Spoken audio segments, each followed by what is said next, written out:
Happy Sunday evening. There was a great article in The Atlantic on Friday by Tom Nichols. It was just titled "The World No Longer Takes Trump Seriously." And we saw that last week, just reading from the article. The leaders of Russia, China, and North Korea are not good men. They preside over brutal autocracies, replete with secret police and prison camps. But nevertheless, they are serious men, and they know an unserious man when they see one. For nearly a decade, they have taken Donald Trump's measure, and they have clearly reached a conclusion. The President of the United States is not worthy of their respect. Last Wednesday, there was a military parade in Beijing, and standing up on the stage was President Xi Jinping, Vladimir Putin from Russia, and Kim Jong-un from North Korea. And there were multiple images of them like hanging out, being buddy-buddy and chummy, and Donald Trump was not invited. The parade was to celebrate the 80th anniversary of Japan's surrender in World War II. The President of the United States was not invited to that event. And sarcastically, Tom Nichols writes, after all, what role did the United States play in defeating Japan and liberating Eurasia? 2 atomic bombs that ended the war. Instead, Trump was left to watch from the sidelines. But the parade was worse than a mere snub. Those three stood in solidarity while reviewing China's military only a few weeks after Putin came to Alaska and refused Trump's pleas to end Russia's war against Ukraine. Putin has ignored him ever since. He's just absolutely ignored him. Russia launched another massive attack against Ukraine within the last 24 hours, and Donald Trump was asked about it today, and he was like, I'm not happy. And Vladimir Putin doesn't give a shit, Donald. Vladimir Putin does not care. These leaders don't care about Donald Trump anymore. They've been watching him for a decade, and they're like, we don't need to worry about this guy. He's an empty suit who throws temper tantrums on the internet. And worse, it's like China is now positioning itself in the world order as the superpower that is stable, because we no longer are, because of that fucking guy. China, within the last few days, even made a show of offering partnership to China's rival and former enemy, India. Prime Minister Modi was in China with Putin as well.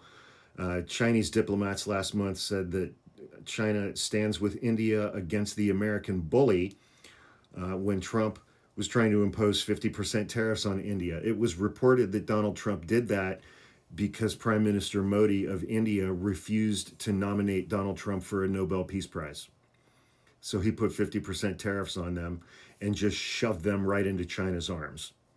He is not a serious person, and world leaders are judging him as such now, including the leaders of these autocratic nations. Likewise, North Korea, Kim Jong-un do you remember Trump talking about his love letters? His love letters with Kim Jong-un during his first term? The North Koreans, after playing to Trump's ego and his ignorance of international affairs during meetings in the president's first term, have continued their march to amassing a nuclear arsenal that within years could grow to be larger than the United Kingdom's. Trump was certain that he could negotiate with Kim, but the perfumed days of love letters between Trump and Kim are over. North Korea's leadership seems to know that it costs them little to humor Trump politely, but they should reserve serious discussion for the leaders of serious countries. How amazing is that? Trump responded to his exclusion from the gala in Beijing by acting exactly like the third-tier leader that Xi, Putin, and Kim seem to think that he is. As the event was taking place, Trump, of course, went on Truth Social to express his hurt feelings with a cringe-inducing attempt at a zinger. May President Xi and the wonderful people of China have a great day, a great and lasting day of celebration. Please give my warmest regards to Vladimir Putin and Kim Jong-un as you conspire against the United States of America. That's exactly what they're doing. That is exactly what they were doing. But, it kind of feels like it's beneath the dignity of a president to whine about it. Trump continued his unseemly carping with a demand that China recognize the valor of Americans who died in the Pacific. Quote, the big question to be answered is whether or not President Xi of China will mention the massive amount of support and blood that the United States of America gave to China in order to help it to secure its freedom from a very unfriendly foreign invader. Many Americans died in China's quest for victory and glory. I hope they are rightfully honored and remembered for their bravery and sacrifice. That message does not exactly project confidence in leadership. Instead, it sounds like the grousing of a man beset by insecurities. And then he petulantly declared that he wouldn't even have attended. He wouldn't have attended even if they had invited him. He would have been there in a hot minute. He would have been there in a hot minute. Those are three of his favorite people. Authoritarians are unfortunately in good company in treating Trump as an incompetent leader. Even America's allies have recognized that Trump may be their formal partner, but that they mostly get things done with the American president by soothing his ego and working around him. And Tom Nichols goes on to say, this wouldn't be as bad if Donald Trump, as he did in his first term, had surrounded himself with competent people. But he doesn't have that. He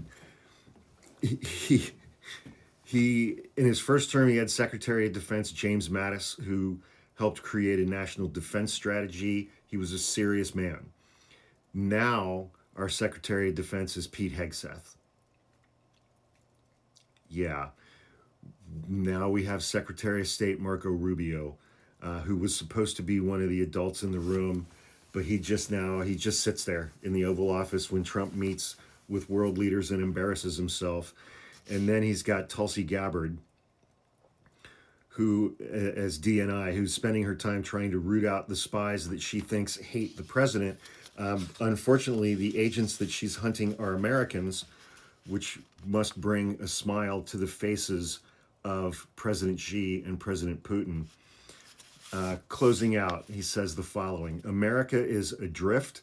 It has no coherent foreign policy, no team of senior professionals managing its national defense and diplomacy, and a president who has little interest in the world beyond what it can offer him. He ran for re-election to make money and stay out of prison, and he's done both.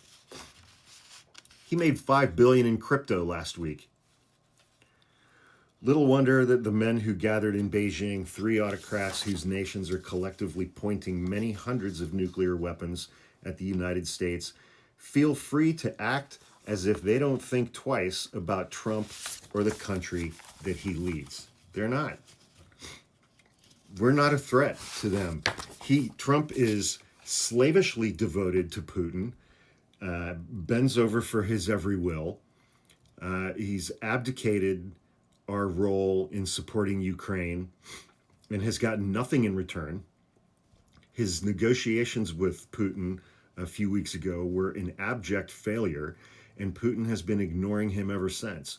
And now President Xi in China is stepping into all of those spaces that the United States has abdicated our world leadership under Donald Trump.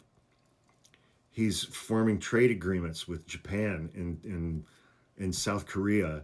That they hadn't done anything like that in years. Europe is reordering itself economically without us.